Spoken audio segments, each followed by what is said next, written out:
With the coming down of Shelby versus Holder and seeing that the Supreme Court has taken us in part back to pre-1965, what will you do using the power of your office to ensure that we don't further inch our way back to pre-1865? And what will you do to not only protect voting rights in this election, but also enhance access to the ballot for the elderly, communities of color, college students, people who are poor, and those involved in the criminal justice system? Thanks for that very important question. You know, as I mentioned earlier, as somebody who has run for office in Vermont many, many, many times, it amazes me that in the year 2016, people are working overtime trying to figure out ways to prevent people from voting. Prevent people from voting. All right, you have my word. This is an issue that I feel passionately about. I hate political cowards. You know? I don't hate people who disagree with me. That's democracy. My views are, very progressive, and I got conservative friends who disagree with me. I don't hate them. But I do hate cowards who try to get elected by denying people the right to vote. We are not going back.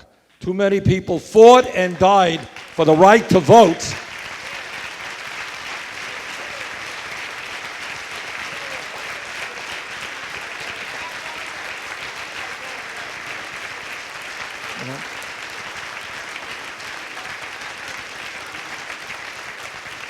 You all know the tricks. Voter fraud. If you cheat and you vote twice, that's a serious penalty. Very serious crime. You should pay for it. But fortunately in America, it is not a serious problem. But using that excuse, all of these governors and cowardly legislatures have passed all kinds of legislation to make it harder for poor people to vote. In other words, you need a government established ID. Well, what happens if you're too poor to own a car? You're too old to drive. You may not have, well, that's okay. You can pay $25 and go across town to get your ID. Well, maybe the office is not open when you go. Maybe you don't know how to can't afford to get across town. And it's not only poor people.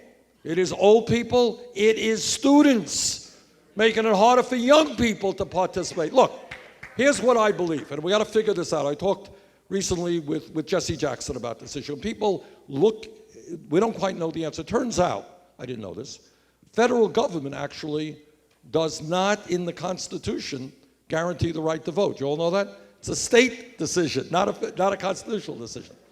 So what ultimately we have got to do, and some people think it's a constitutional amendment, people think we could do it legislatively. I'm not sure which is the best route.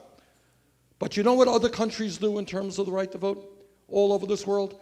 They say automatically, with all of the technology out there, you are 18 years of age. You are registered to vote. That's it, automatically. What's the problem?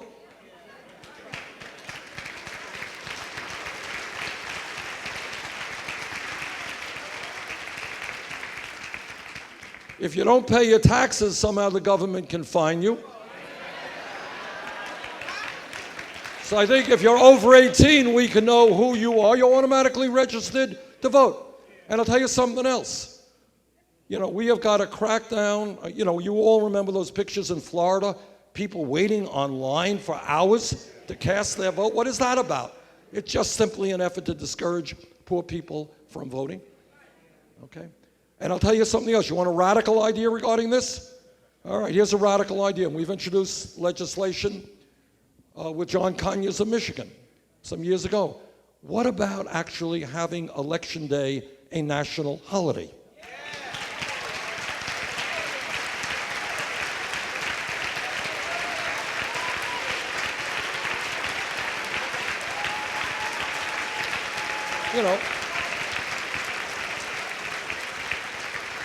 If we pride ourselves in being democracy, how many people miss vote? They're out working.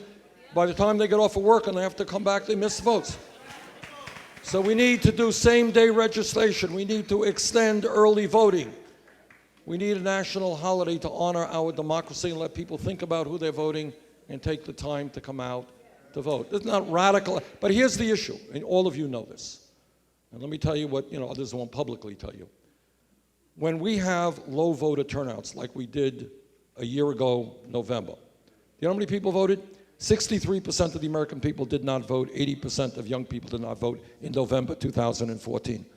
And that was great news for the Republican Party and for the wealthiest people in this country, all right?